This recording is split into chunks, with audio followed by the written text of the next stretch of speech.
এক জায়গাত আমার বন্ধু আর কি, একটা জাহিবুর রহমান নাম ছিল।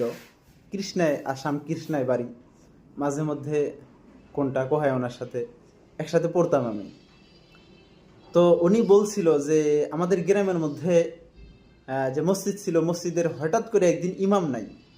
তো ইমাম না থাকাতে আহ, একজন মুরব্বী, যে প্রতিদিন নামাজ পড়তে আসে, গ্রামের মুরব্বী এবং দেওয়ানি টাইপের মানুষ, দেওয়ানগিরি করে, কোনো ভয় নাই। হঠাৎ করে ওই ব্যক্তিকে দেওয়া হয়েছে ইমামতি করার জন্যে। যখন রাইজে মিলা, সবাই মিলা, মুক্তাদি মিলা ইমামতি করার জন্য আগে দিছে, যখন আল্লাহু আকবার বলছেন, বলার পরে সূরা ফাতিহা যখন শুরু করে দিছে, আল্লাহু আকবার বলে সূরা ফাতিহা শুরু করে দিছেন, এরকম করে থরথরা থরথরা কাঁপা আরম্ভ দিছেন।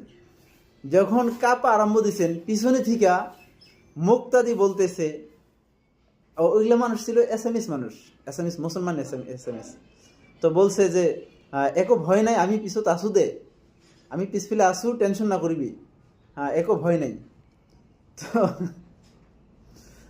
তো 7 গ্রামের দেওয়ানি হলে কি হবে ভাই? ইমামতি করার জন্য এবং ইসলামের দায়িত্ব গ্রহণ করার জন্য, কাঁধের উপরে নেওয়ার জন্য আলাদা একটা দক্ষতা এবং এলেম থাকা দরকার। ওই এলেমটা হাসিল করার জন্য দেওয়ানগিরিতে কাম হবো না, ওইটা মসজিদে এসে হাসিল করা লাগবো।